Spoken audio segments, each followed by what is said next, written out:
Karthi Revathi serial சூப்பரான promo வந்திருக்கு. நம்ம அதை பற்றி தான் அந்த வீடியோக்குள்ளே நம்ம பார்க்க போகிறோம். கார்த்தியால் கோயில் கும்பாபிஷேகம் நடக்க போகுது. இதனால் பார்த்தோம்னா ரேவதி ஒரு முடிவெடுக்கிறாங்க.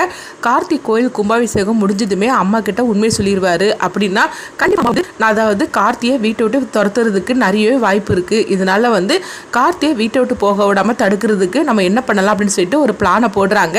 அந்த பிளானில் பார்த்தோம்னா ரேவதி நான் கன்சீவாக இருக்கிறேன் அப்படிங்கிற மாதிரிக்கு ஒரு பிளானை போடுறாங்க. அடுத்து என்னெல்லாம் நடக்க போகுது அப்படிங்கிறத நம்ம இந்த வீடியோக்குள்ளே நம்ம பார்க்க போகிறோம். நம்ம வீடியோக்குள்ளே போகிறதுக்கு முன்னாடி நம்ம சேனலுக்கு எல்லாம் சப்ஸ்கிரைப் பண்ணலையோ அவங்களாம் சப்ஸ்கிரைப் பண்ணிக்கிடுங்க. பக்கத்தில் உள்ள பெல் பட்டனை கிளிக் பண்ணுங்க. வாங்க வீடியோக்குள்ளே போகலாம். பாட்டியை தான் காட்டாங்க. பாட்டியை பார்த்தோம்னா அவங்க ஊர்க்காரங்க சொல்லிட்டு இருக்கிறாங்க, அதாவது கொடுத்த டைம் முடிஞ்சு போச்சுது, இன்னும் உங்கள் பேரை சாமி சிலையை கொண்டுட்டு வரல அப்படிங்கவும். அப்போ உடனே விருமன் அதுக்கப்புறமா சிவனாண்டி முத்துவேல் 3 பேருமே சொல்லிட்டு இருக்கிறாங்க, அதுதான் கொடுத்த டைம் முடிஞ்சு போச்சுதுல, இன்னும் என்ன பார்த்துட்டு இருக்கிறீங்க, குழிக்குள்ள இறங்க போறீங்களா இல்லை அப்படின்னு சொல்லிக்கிட்டு கேட்டுட்டு இருக்கவும். அப்போ பாட்டி எந்திக்கிறாங்க. அப்போ பார்க்கும்போது ரேவதி, ராஜராஜன், ரோகிணி எல்லாருமே சொல்றாங்க, தயவு செய்து நான் சொல்றது கேளுங்க, கொஞ்ச நேரம் எங்களுக்கு டைம் கொடுங்க, எப்படியும் அவர் சாமி சிலையோட வந்துருவார் அப்படிங்கவும். அப்போ சிவனாண்டி விருமன்லாம் சொல்லிட்டு இருக்கிறாங்க, இங்கே பாருங்க இவங்களுக்கு கொடுத்த டைம்லாம் போகிறோம், இதுக்கு மேலேயே சாமி சிலை வரணும்னு சொல்லிட்டு நம்பிக்கை இல்லை, அதனால இவங்களை குழிக்குள்ள இறங்க சொல்லுங்க அப்படிங்கவும். அப்போ ஊர்க்காரங்களும் அதே மாதிரிக்கு சொல்லிட்டு இருக்கிறாங்க, எங்களால் எதுவும் பண்ண முடியாது அப்படின்னு சொல்லவும். அப்போ பாட்டி அவங்க ரேவதி கிட்ட சொல்கிறாங்க, ரேவதி நீ ஒன்றும் கவலைப்படாதம்மா, நான் குழிக்குள்ள இறங்குறேன் அப்படின்னு சொல்லிட்டு பாட்டி போகவும். இதை பார்த்துட்டு அவங்க ரொம்பவே துடிச்சு போயிருந்தாங்க. ரேவதி, ரோஹிணி, ராஜராஜன் எவ்வளோ தடுத்து நிறுத்துறாங்க. ஆனாலும் பாட்டி நான் சொன்ன மாதிரிக்கு நான் சேம் அப்படின்னு சொல்லிட்டு அவங்க குழிக்குள்ளே இறங்குறதுக்காக போகக்கூடிய நேரத்தில் கரெக்டாக பார்த்தோம்னா கார்த்தி சாமி சிலையோட வந்துருந்தாங்க. ஊர்க்காரங்க எல்லாருமே கார்த்தி சாமி சிலையோட வந்தாச்சு அப்படிங்கவும். இது கேட்டதுமே பாட்டி ரொம்பவே சந்தோஷப்பட்டுட்டு இருக்கிறாங்க.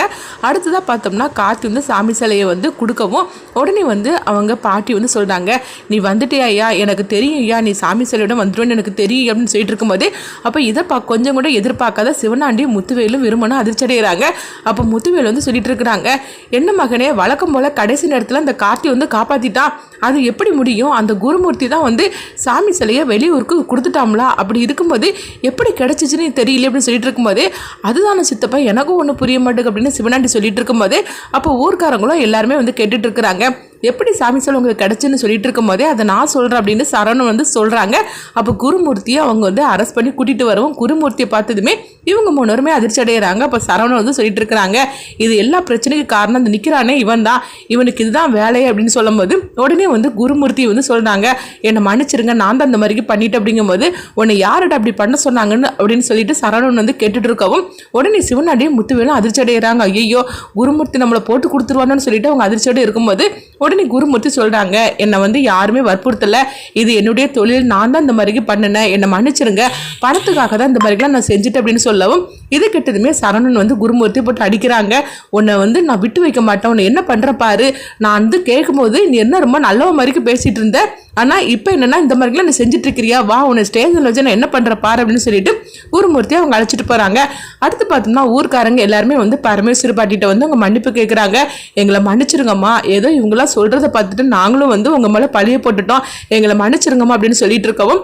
அப்போ உடனே பார்த்தோம்னா அடுத்துதான் அவங்க சொல்கிறாங்க ஊர்க்காரங்க, அதுதான் சாமி சிலை கிடச்சிருச்சுல, இப்போமே நம்ம பந்தக்கால் நட்டுடலாம் அப்படின்னு சொல்லவும் உடனே பாட்டி நீங்கள் உங்கள் கையால் வைக்கணும் அப்படிங்கும்போது உடனே பாட்டி சொல்கிறாங்க, இல்லை என் பேரை கார்த்தி கையால் தான் அது செய்யணும் அப்படிங்கும்போது அப்போ கார்த்தி சொல்கிறாங்க, இல்லை பாட்டி நீங்கள் தான் இந்த வீட்டுக்கும் சரி ஊருக்கும் சரி பெரியவங்க, உங்கள் கையால் தான் அது செய்யணும்னு சொல்லிட்டு அவங்க கூட்டிகிட்டு போகவும், வாயா நம்ம 2 பேருமே செய்யலாம் அப்படின்னு கார்த்தியும் பரமேஸ்வரி பாட்டியும் அவங்க கையாலே பந்தக்கால் ஃபங்க்ஷனால நல்லபடியாக முடிச்சிருந்தாங்க. ஒன்று 2வது நாளில் கும்பாபிஷேகம் நடக்க போது, நீங்கள் குடும்பத்தோடு எல்லாரும் வந்துடும் அப்படின்னு சொல்லிட்டு இருக்கும்போது அப்போ கார்த்தி அந்த ஊர்க்காரங்க கிட்ட சொல்கிறாங்க, எங்கள் அத்தை கிட்ட நீங்கள் மன்னிப்பு கேட்கணும், சாமி சிலை காணாமல் போனதுக்கு எங்கள் அத்தை தான் காரணம்னு சொல்லிட்டு நீங்கள் எவ்வளோ பெரிய பழியை சுமத்தினீங்க, இதனால் அவங்க மனசு எவ்வளோ தூரம் கஷ்டப்பட்டுருக்கோம் அப்படின்னு சொல்லும்போது, ஆமாங்க நீங்கள் சொல்கிறது கரெக்டு தான், நாங்களே சாமுண்டீஸ்வரி மாட்ட மன்னிப்பு கேட்டுட்டு கோவில் கும்பாபிஷேகத்துக்கு நாங்கள் அழைக்கிறோம் அப்படின்னு சொல்லிட்டு எல்லாருமே போகிறாங்க. இங்கே பார்த்தோம்னா சந்திரக்கலா இந்த விஷயத்தை பற்றி சாமுண்டீஸ்வரி கிட்ட சொல்கிறாங்க.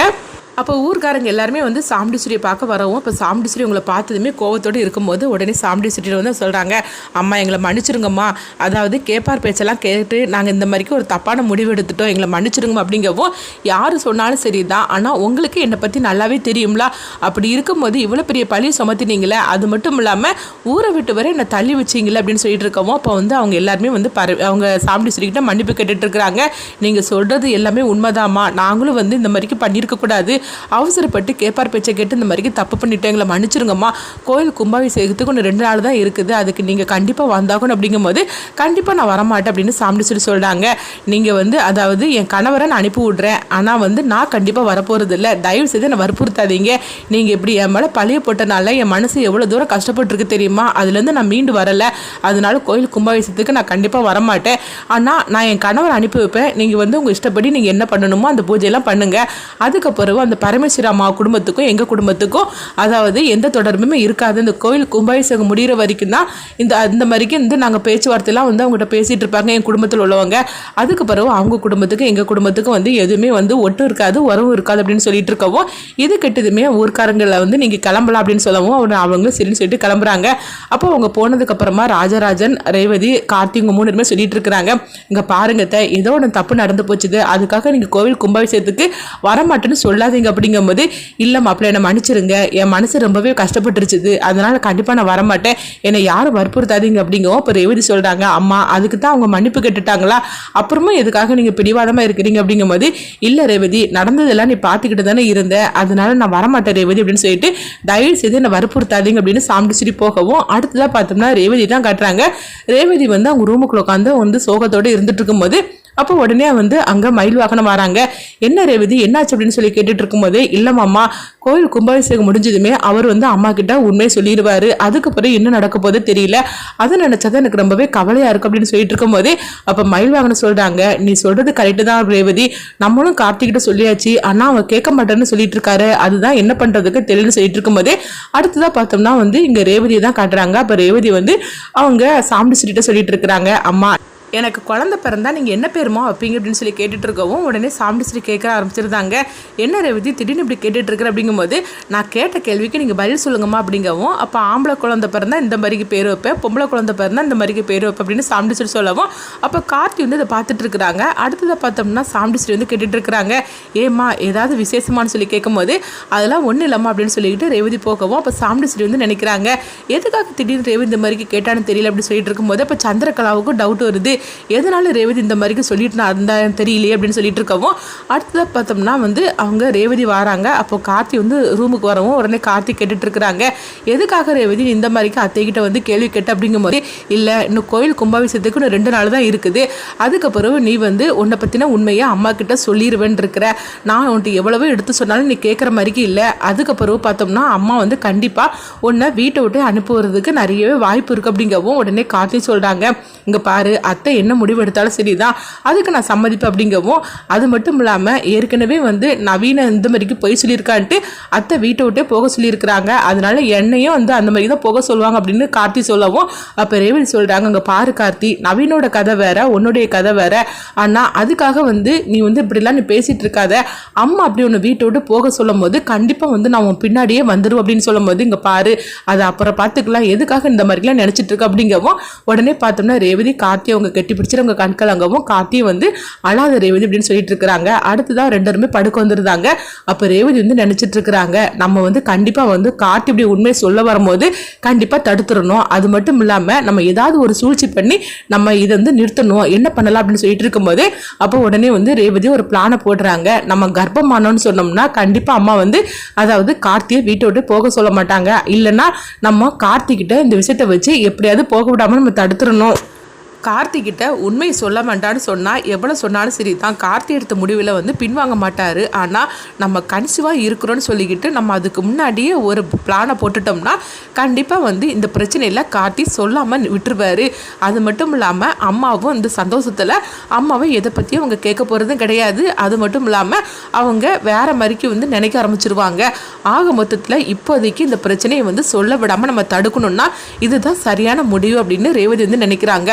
கோவில் கும்பாபிஷேகம் முடியட்டும், அந்த நேரத்தில் கரெக்டாக வந்து நம்ம கன்சீவாக இருக்கிறோன்னு சொல்லிட்டு ஒரு நாடகத்தை போட்டுறணும், இதனால கார்த்தியை சொல்ல விடாமல் நம்ம தடுத்து நிறுத்தணும், இதுதான் நம்மளுடைய பிளான் அப்படின்னு சொல்லிக்கிட்டு ரேவதி வந்து ஒரு முடிவெடுக்கிறாங்க. அடுத்ததாக பார்த்தோம்னா கோவில் கும்பாபிஷேகத்துக்கு இன்னும் 1 நாள் தான் இருக்கிற மாதிரி இருக்கவும் உடனே வந்து பாட்டி கார்த்திக்கு ஃபோன் பண்ணுறாங்க, என்னையா அதாவது நாளைக்கு கோயில் கும்பாபிஷேகம் எல்லாரும் எப்போ வரீங்கன்னு சொல்லி கேட்டுட்டு இருக்கவும், அப்போ வந்து கார்த்தி சொல்கிறாங்க, பாட்டி நாங்கள் சீக்கிரமாகவே வந்துருந்தோம் பாட்டி அப்படிங்கும்போது, உங்கள் அத்தை சாமுண்டீஸ்வரியும் வருவாளாப்பா அப்படின்னு கேட்கும்போது, இல்லை பாட்டி, அத்தைக்கிட்ட நாங்கள் எவ்வளவோ சொல்லி பார்த்தோம். ஆனால் அத்தை வந்து இதெல்லாம் நினச்சி நான் வரமாட்டேன்னு சொல்லிட்டாங்க அப்படிங்கவும், என்னையா அப்படி சொல்லிட்டு இருக்கிற, குடும்பத்தோடு எல்லாரும் இந்த கோயில் கும்பாபிஷேகத்தை நடத்தினா தானே நம்ம குடும்பத்துக்கே நல்லது. அதனால் எப்படியாவது வந்து நீ தான் உங்கள் அத்தையை இங்கே வர வைக்கணும் அப்படின்னு சொல்லும் போது உடனே கார்த்தியும் யோசனை பண்ணுறாங்க. என்னையா அப்படின்னு சொல்லி கேட்கும்போது, சரிதான் பாட்டி, நான் கண்டிப்பாக வந்து நான் அத்தையை கூட்டிகிட்டு வரேன் அப்படிங்கவும், இப்போ எனக்கு நம்பிக்கை வந்துடுச்சுயா, நீ சொன்னேன்னா கண்டிப்பாக செஞ்சு முடிப்பேன்னு எனக்கு தெரியும் அப்படிங்கவும்.